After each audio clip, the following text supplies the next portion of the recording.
Welcome to my vlog. Papasyal ako ng bukid.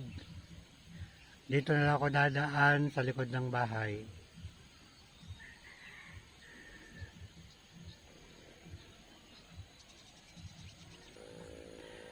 Malapit lang naman ang bukid. Dito lang ang daan sa likuran.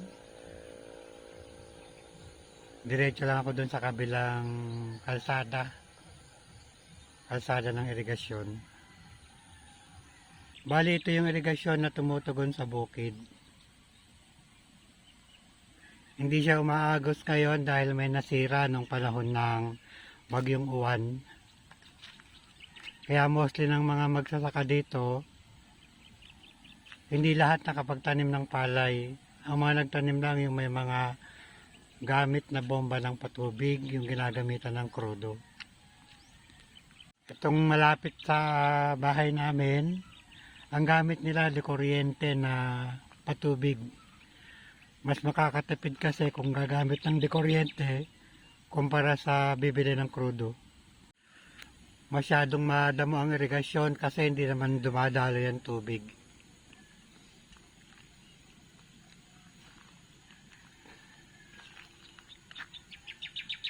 Dito nakatanim din sila ng palay dahil kuryente rin ang gamit nilang patubig. Nakarekta sa bahay nila.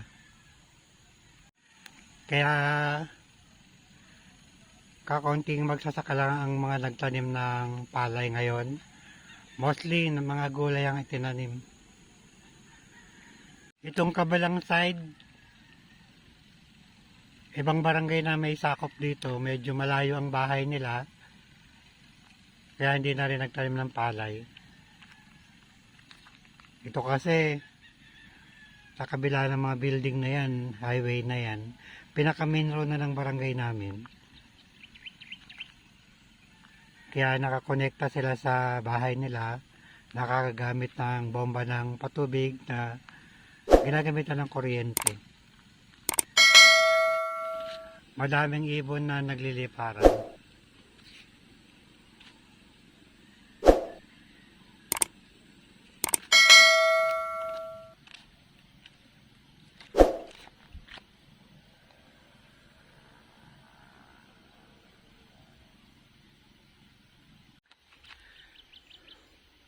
Malawak din yung mga bukid na hindi nataniman ng palay.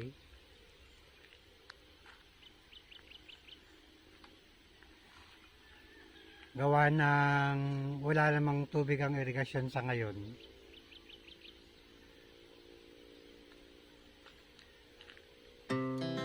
Our hearts beat to the city streets. Bali ito yung bukid, yung walang tanim na palay. Ang nagtatanim dito yung kapatid ko at saka yung tito. Ito namang may tanim na palay. Kuryente ginagamit din nila na patubig. Kaya lang naman ang bahay nila, nasa likod na bahay nila itong bukid nila. Samantalang dito sa amin, malayo ang bahay.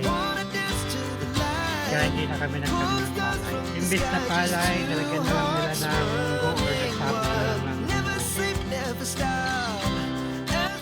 para hindi masayang ang lupa. Para magamit din.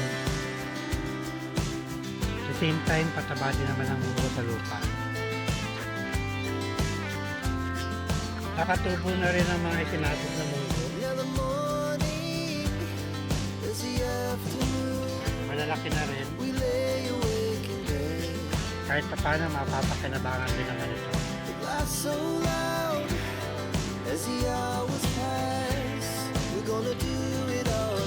Mula dito sa dulo hanggang doon sa may punuan, itong dalawang banot na to or dalawang side, sinabugan nila ng kahit dito sa may bandang punuan, marami na rin malalaking tubo.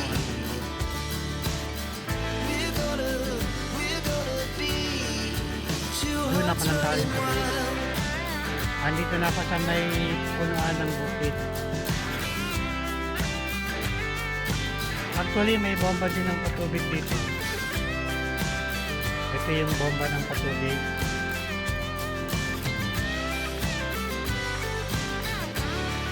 Hindi na lang ginamit dahil mahal din naman ang tubo. Moonlight, summer sky. Pag dumating na lang yung patubig sa irigasyon, saka na lang magtatanim ulit ng palay. And we'll stay on forever. Yung katabing bukid, ginagamit nila yung bomba ng patubig. Ayun, We wanna chase the kuryente ginagamit nila kasi nasa likod lang ng bahay nila yung bomba. stars from the sky just to Tapos, ito na yung palayan. Kaya malaking advantage para sa kanila. wish up from the top. Kumpara dito sa amin, We're gonna malayong bahay. two hearts Hindi pwede running nga wild. ito ng kuryente. We're gonna be. Walang update dito sa bukid. Two hearts running wild. Parang normal lang, walang masyadong galak.